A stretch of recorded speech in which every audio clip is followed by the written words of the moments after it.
Hello guys, இன்னைக்கான வீடியோவில் நம்ம என்ன பார்க்க போகிறோம்னு சொல்லி பார்த்தீங்கன்னா, நம்ம நருட்டோ சீரியஸில் ஏகப்பட்ட பவர்ஃபுல்லான கேரக்டர்ஸ் எல்லாம் இருக்காங்க. அதில் நிறைய பேர் அவங்க கிளான் மூலியமாக பவர்ஃபுல்லாக இருப்பாங்க, இல்லைனா பிறக்கும் போதே பவர்ஃபுல்லாக பிறந்திருப்பாங்க. அதுவும் இல்லைனா ஒரு சில பேக்ரவுண்ட் சப்போர்ட்டை வச்சு பவர் அடைஞ்சிருப்பாங்க. பட் இது எதுவுமே இல்லாமல் எந்த ஒரு பவர்ஃபுல் கிளான்லையும் பிறக்காம எந்த ஒரு பேக்ரவுண்ட் சப்போர்ட்டும் இல்லாமல் தனியாலாம் நின்று பவர்ஃபுல்லான ஒரு டாப் 15 ஷினோபிஸை பற்றி தான் இந்த வீடியோவில் பார்க்க போகிறோம். ஸோ இந்த 15 அப்படிங்கிறது ஜஸ்ட் ஒரு ஆர்டர் லிஸ்ட்டு தான். இந்த 15லேயே நான் ஏகப்பட்ட கேரக்டர்ஸை ஆட் பண்ணியிருப்பேன். ஸோ வீடியோக்குள்ளே போகிறதுக்கு முன்னாடி யாரெல்லாம் நம்ம சேனல் ஒன்றும் சப்ஸ்கிரைப் பண்ணாமல் பார்த்துக்கிட்டு இருக்கீங்களோ எல்லாருமே சப்ஸ்கிரைப் பண்ணிக்கோங்க. ஸோ சப்ஸ்கிரைப் பண்ணுறது மட்டும் இல்லாமல் அந்த நோட்டிஃபிகேஷனை மறக்காமல் ஆன் பண்ணிடுங்க. ஏன்னா யூடியூப்புக்காரன் ரொம்பவே சதி பண்ணுறான், எவனுக்குமே நோட்டிஃபிகேஷனே இப்போ போகிறதில்ல. ஸோ இனி ஸ்ட்ரைட்டாக வீடியோக்குள்ளே போயிடலாம். பவர்ஃபுல்லான கிளானில் பிறக்காம எந்த ஒரு பேக்ரவுண்ட் சப்போர்ட்டும் இல்லாமல் காட் லெவல் பவர்ஃபுல் அச்சீவ் பண்ண ஒரு டாப் 15 ஷினோபிஸை பற்றி தான் இந்த வீடியோவில் பார்க்க போகிறோம். ஸோ 15வது இடத்துல ரீஅனிமேட்டட் காகேஸ் தான் இருக்காங்க. காகேஸ்னா நம்ம ஹொகாகேஸ் கிடையாது, செகண்ட் சுச்சிக்காகே, செகண்ட் மிசுக்காகே, தேர்ட் ரைக்காகே, இந்த மாதிரியான காகேஸ் தான் இருக்காங்க. ஸோ இதில் சொன்ன இந்த 3 காகேஸ்ன்னு இல்லை, முன்னாடி இருந்த ஒரு சில காகேஸோட கிளான் என்னன்னு கூட யாருக்குமே தெரியாது. பட் அப்படியெல்லாம் இருந்தாலும் இப்போ சொன்ன இந்த 3 பேருமே ரீஅனிமேஷன் அப்போ தக்காளி தெறிக்க விட்டுருப்பாங்கன்னு தான் சொல்லி ஆகணும். ஸோ அதில் ஃபர்ஸ்ட்டு தேர்ட் ரைக்காகவே எடுத்துக்கலாம். அவரை சீல் பண்ணுறதுக்கு எல்லாத்துக்குமே போதும்னு ஆயிருக்கும். இத்தனைக்கும் அவரோட வீக்னஸை அவரே சொல்லியும் கூட அவரை சீல் பண்ணுறதுக்கு படாத பாடுபட்டிருப்பாங்க. ஸோ இனி நெக்ஸ்ட் செகண்ட் சுச்சிக்காகவான நம்ம மூதா இருக்காரு. நம்ம ஒனோக்கி எந்த அளவுக்கு பவர்ஃபுல்லோ அதை விட டபுள் மடங்கு பவர்ஃபுல் தான் நம்ம மூ. ஏன்னா ஒனோக்கியோட சென்ஸே தான் நம்ம மூ. ஒனோக்கிக்கு இந்த டஸ்ட் ரிலிஸ்ட் அப்படி இப்படின்னு எல்லாமே சொல்லி கொடுத்ததுன்னா அது நம்ம மூ தான். ஸோ அப்படியாப்பட்ட செகண்ட் சுச்சிக்காக எந்த அளவுக்கு பவர்ஃபுல், அவரை சீல் பண்ணுறதுக்கு எவ்வளோ கஷ்டப்பட்டிருப்பாங்க அப்படிங்கிறத நம்ம சீரியஸ்லேயே பார்த்துருப்போம். ஏன்னா ஒரு டஸ்ட் ரிலீஸ் யூஸ் பண்ணுறது மட்டும் இல்லாமல் இன்வின்சிபிள் ஆயிடுவார். ஸோ அது மட்டும் இல்லை, அவரோட பாடியை ஸ்ப்ளிட் பண்ணி அப்படி இப்படின்னு ஏகப்பட்ட சம்பவத்தை செஞ்சு விட்டு போயிருப்பாரு. ஸோ என்னதான் இதெல்லாம் ஒரு சைடு இருந்தாலும் இதை விட கோளாறு கொடுத்த ஒரு கேரக்டர் தான் நம்ம செகண்ட் மிசுக்காகவான ஹோசுகி. ஸோ ரீஅனிமேஷனான காகேஸ்லேயே one of the powerful and இன்டெலிஜென்ட்டான காகேனா அது இவரை தான் சொல்லி ஆகணும். ஏன்னா ஸ்டார்டிங்லேருந்து எண்டிங் வரைக்கும் என்னைய ஃபஸ்ட்டு சீல் பண்ணுங்கடா, நான் ரொம்பவே பவர்ஃபுல்னு சொல்லியும் கூட யாருமே மதிச்சிருக்க மாட்டாங்க. ஏன்னா ஆளும் பார்க்க கொஞ்சம் கோமாளிக்கான் மாதிரி தான் இருந்திருப்பாரு, அதனாலே கூட இருக்கலாம். ஸோ இவர் கொஞ்சம் நல்லவர் அப்படிங்கிறதுனால அவரோட பவர்ஸை பற்றி அவரே கொஞ்சம் நேரம் கிளாஸ் எடுத்து டயர்டாகி தான் அவரை சீல் பண்ண வேண்டியதாக போயிருக்கும். அதை நம்ம மறந்துட வேணாம். ஸோ இனி அடுத்து 14வது இடத்துல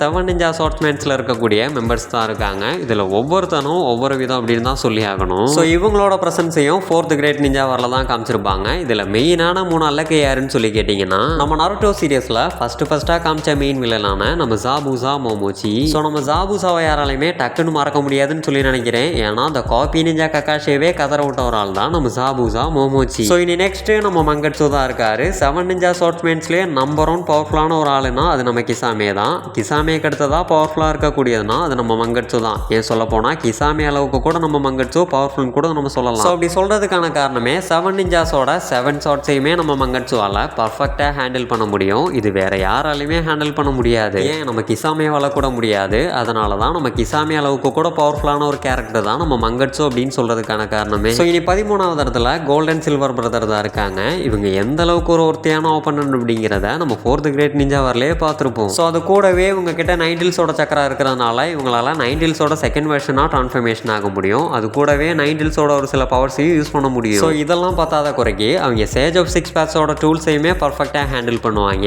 அதுதான் பெரிய ஒரு தலைவலியும் கூட. ஆனால் இதெல்லாம் ஒன்றுமே இல்லை அப்படிங்கிற மாதிரி நம்ம டொபிராமா அவங்க கூட ஃபைட் பண்ணி அவங்கள புதைச்சிருப்பாரு. ஆனால் நம்ம டொபிராமாவோட கடைசி ஃபைட்டும் அதாக தான் இருந்திருக்கும். ஸோ அப்படியாப்பட்ட கோல்டன் சில்வர் பிரதர்ஸோட கிளான் என்னன்னு சொன்னதில்லை, அவங்களோட அப்பா அம்மா யாருன்னு சொல்லவே இல்லை. உண்மையை சொன்னால் இவங்க ஒரு மனுஷன் ஜென்மம் தானோன்னு சொன்னதே இல்லை. ஸோ இனி 12வது இடத்துல நருட்டோ சீரியஸ் இந்த அளவுக்கு ஹைப் ஆகிறதுக்கு காரணமாக இருந்த அக்கட்சிக்கு மெம்பர்ஸ் தான் இருக்காங்க. ஸோ அக்கட்சிக்கு மெம்பர்ஸில் ஒவ்வொருத்தவே ஒவ்வொரு ரகமாக இருக்கிறத தாண்டி எல்லாருமே பவர்ஃபுல்லாக இருந்திருப்பாங்க. ஸோ அப்படி பவர்ஃபுல்லாக இருக்கக்கூடிய ஒரு சில அக்கட்சிக்கு மெம்பர்ஸ் எல்லாமே அவங்க யார் என்ன கிளான்னு கூட நமக்கு சொல்லியிருக்க மாட்டாங்க. ஸோ அப்படியாப்பட்ட ஒரு 3 அக்கட்சிக்கு மெம்பர்ஸை தான் இந்த லிஸ்ட்டில் பார்க்க போகிறோம். ஸோ இதில் ஃபஸ்ட்டு நம்ம தெய்தரா தான் இருக்கான். தெய்தரா பவர்ஃபுல்லான்னு சொல்லி கேட்டிங்கன்னா பவர்ஃபுல் தான், பட் ஓவர் பவர் கிடையாது. அவனோட டெக்னிக்கை நம்ம புரிஞ்சுட்டோம் அப்படின்னா அவனை ரொம்பவே ஈஸியாக டிஃபீட் பண்ண முடியும். ஸோ இனி நெக்ஸ்ட்டு நம்ம காகுசோ தான் இருக்கான். காகுசோ பவர்ஃபுல் அப்படிங்கிறது நம்ம எல்லாத்துக்குமே தெரியும். அவனால் அட் அ டைமில் 5 எலமெண்டல் சக்கரா நேச்சரவே ஒன்றா யூஸ் பண்ண முடியும். பட் இங்கே அதுக்காக அவனை நான் பவர்ஃபுல்னு சொல்லலை. நம்ம கிட்ட ஒரு விஷயம் இருக்கிறத தாண்டி அதை நம்ம எப்படி கையாளுறோம் அப்படிங்கிறதுல தான் நம்ம மதிப்பே அடங்கியிருக்கு. ஸோ அப்படி பார்த்தா நம்ம காகுசோ என்னமோ கெத்து தான். அது மட்டும் இல்லாமல் நம்ம காகுசோக்கு எக்ஸ்பீரியன்ஸ் ரொம்பவே அதிகம். ஹஷிராமா கூட ஃபைட் பண்ணது மட்டும் இல்லாமல் நம்ம கக்காஷிக்கே டஃப் கொடுத்துருப்பான், அதை நம்ம மறந்துட வேணாம். ஸோ 4th கிரேட் நிஞ்சா வரல காகுசோ ரீஅனிமேஷன் பண்ணி ரொம்பவே மொக்க பண்ணி விட்டுருப்பாங்க.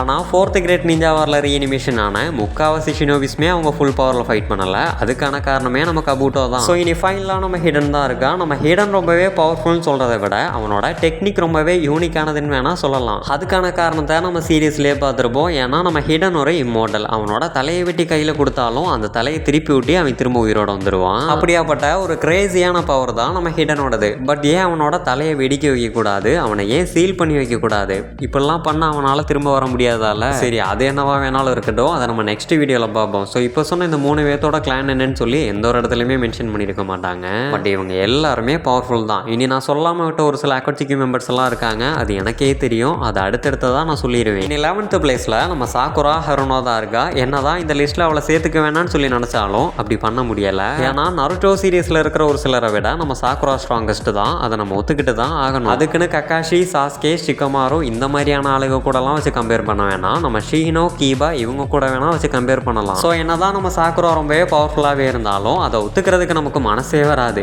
ஏன்னா ஒரு செல்ஃபிஷ், அதனால தான் அப்படி. ஆனால் அப்படியெல்லாம் இருந்தாலும் கூட நம்ம சாக்குரா எந்த ஒரு பவர்ஃபுல்லான கிளான்லையும் பிறக்காம ஒரு பேக்ரவுண்ட் சப்போர்ட்டே இல்லாத ஒரு ஃபேமிலியிலேருந்து வந்து தான் இவ்வளோ பவர்ஃபுல்லாக இருப்பாள். அப்படி அவள் இவ்வளோ பவர்ஃபுல்லாகிறதுக்கான காரணமாக இருந்தது அவளோட டேலண்டான்னு சொல்லி கேட்டிங்கன்னா கண்டிப்பாக கிடையாது. நம்ம சுனாடேயோட ட்ரைனிங்கான்னு சொல்லி கேட்டிங்கன்னா அதுவுமே கிடையாது. அவளோட டீம் ஒர்க்கான்னு சொல்லி கேட்டிங்கன்னா கண்டிப்பாக கிடையாது. அவள் என்ன தாண்டான்னு சொல்லி கேட்டிங்கன்னா நம்ம கிஷிமோட்டோவோட ஒய்ஃப் அப்படிங்கிறதுனால தான் அவளுக்கு இவ்வளோ பவர்ஃபுல்லாக காமிக்கிறதுக்கான காரணமே. அதாவது கிஷிமோட்டோவோட ஒய்ஃப் இன்ஸ்பிரேஷனாக வச்சு தான் இந்த ஒரு கேரக்டரவே டிசைன் பண்ணியிருப்பாரு நம்ம கிஷிமோட்டோ. ஆனால் இதில் நம்ம கிஷி சென்சேவை நினச்சா தான் ரொம்பவே பாவமாக இருக்குது. ஏன்னா டூப்ளிகேட் வருஷனான நம்ம சாக்குராவே இந்த மாதிரி இருக்கானா அவங்களோட ஒய்ஃப் என்ன கிளிப்பாங்க. சரி, நடந்து முடிஞ்சு போன காரியத்தை பேசி எந்த உபகாரமுமே இல்லை. அதனால நம்ம பேச வேண்டிய விஷயத்த நம்ம பேசிட்டு போயிடுவோம். ஸோ சாக்குராவை பற்றி சொல்கிறதுக்கு ஒன்றுமே இல்லை. அவங்க ரொம்பவே நல்லவங்க, வல்லவங்க. காகியா கூடவே ஃபைட் பண்ணியிருக்காங்க, மதரா கிட்ட குத்து வாங்கியிருக்காங்க, அந்த குத்து இல்லை கத்தியால் குத்து வாங்கியிருக்காங்க. ஸோ நிறைய விஷயங்கள் இருக்குது. ஸோ இனி 10th பிளேஸில் த லெஜெண்டரி சானினான நம்ம ஒரோச்சிமாரு தான் இருக்காரு. நருட்டோ கிளாசிக்கை மிரட்டி விட்ட ஒரு மிரட்டலான வில்லன்னா அது நம்ம ஒரோச்சிமாரு தான். ஸோ ஒரோச்சிமாருவை பற்றி சொல்லணும் அப்படின்னா நிறைய விஷயங்களை சொல்லலாம். இந்தியாவில் மட்டும் இவரை மாதிரி ஒரு ஆள் இருந்திருந்தாங்க அப்படின்னா ஏபிஜே அப்துல் கலாமே பீட் பண்ணிட்டு போயிருப்பாரு.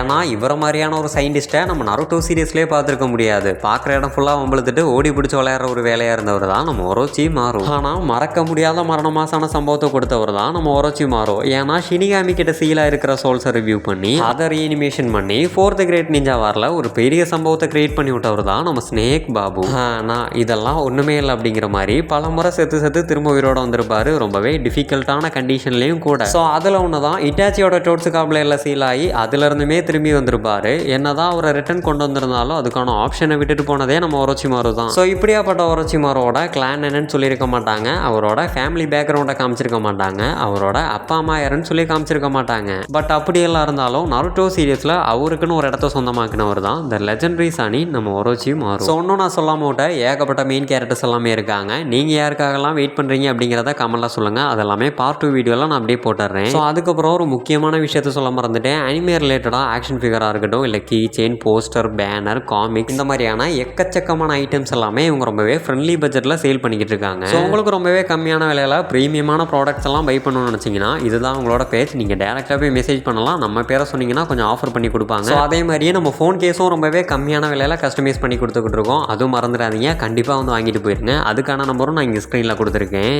ஸோ இந்த வீடியோவில் தாங்க இந்த வீடியோ உங்களுக்கு பிடிச்சிருக்கோம் அப்படின்னு சொல்லி நினைக்கிறேன். அப்படி பிடிச்சிருந்துச்சுன்னா ஒரே ஒரு லைக்கை மட்டும் தட்டி விட்டுட்டு மேக்ஸிமம் உங்கள் ஃப்ரெண்ட்ஸுக்கு எல்லாமே நம்ம வீடியோவை ஷேர் பண்ணிவிட்டு மறக்காமல் சப்ஸ்கிரைப் பண்ண சொல்லுங்கள். ஸோ நெக்ஸ்ட் எந்த மாதிரியான வீடியோ போடலாம், எந்த மாதிரியான வீடியோ போட்டால் நீங்கள் பார்ப்பீங்க அப்படிங்கிறதே கமெண்ட்டில் சொல்லிடுங்க. ஆல்ரெடி கமெண்ட் பண்ணியிருந்தேன், நிறைய விதத்துக்கு இப்போ நான் வீடியோ ரெடி பண்ணிக்கிட்டு இருக்கேன். கண்டிப்பாக வந்துடும். ஸோ இதே மாதிரியான ஒரு பைத்தியக்காரத்தனமான வீடியோலாம் நெக்ஸ்ட் மீட் பண்ணுவோம். அது வரைக்கும் நம்ம பாப்கார்ன் மசாலா சேனலை மறந்துடாதீங்க. கண்டிப்பாக சப்ஸ்கிரைப் பண்ணி வச்சுக்கோங்க.